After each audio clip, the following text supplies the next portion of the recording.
Breaking news अवां सां share कंदालूं। राज़ी देरो खां राज़ी देरो वेझो बाग़ मां पीरसन जो बाहि ॾेई सड़ियल लाश हथायो आहे। अंबनि जे बाग़ मां हथायल लाश जी सुञाणप ॻोठ दिलावर खोड़ो जे रहवासी 72 वरे जे फ़क़ीर अली हसन खोड़ो तौर थी आहे। फ़ौती रिटायर फ़ौजी हो जेको कुझु अरसे खां दरगाह गदर फ़क़ीर फुलो जे ईंदड़ पांधीअड़नि जी सार संभाल करण जा फ़र्ज़ सर अंजाम ॾींदो हो। वाक़े जो कारण मालूम न थी सघियो आहे। अगड़ा पुलिस लाश खणाए ज़रूरी कार्रवाई बैदि वारसनि हवाले कयो। सोचनाक ख़बर नाज़रीन हिकु ॿीहर अवां सां शेयर कंदालूं। राज़ी देरो खां राज़ी देरो वेझो बाग़ मां पीरसन जो बाहि ॾेई सड़ियल लाश हथायो आहे। अंबनि जे बाग़ मां हथ आयल लाश जी सुञाणप ॻोठ दिलावर खोड़ो जे रहवासी 72 वरे जे फ़क़ीर अली हसन खोड़ो तौर थी आहे।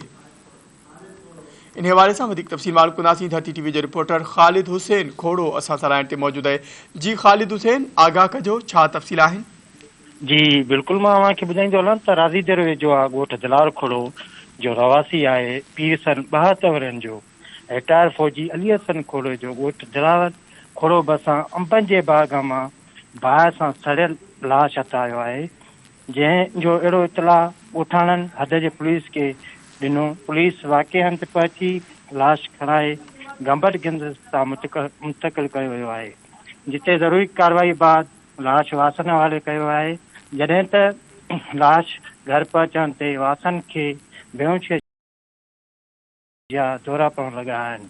मां तव्हांखे वधीक ॿुधाईंदो हलां त मरहूम अली हसन खोड़े जे वासन जो चवणो हो त असांजी कंहिंसां बि काई क़िस्म जी दुश्मनी न आहे। मरहूम रिटायर थियण बाद कुझु अरसे खां वठी दरगाह फुलूअ में जेका खिदर फ़क़ीर जे दरगाह ते ईंदड़ वेंदड़ अक़ीदतमंदनि जी मुसाफ़िरनि जी ड्यूटी पिणु ॾींदो हो। जॾहिं त अहिड़ी वाक़े जी ख़बर पवण ते इलाइक़े वॾी वासी महिरबानी आगाह करण लाइ।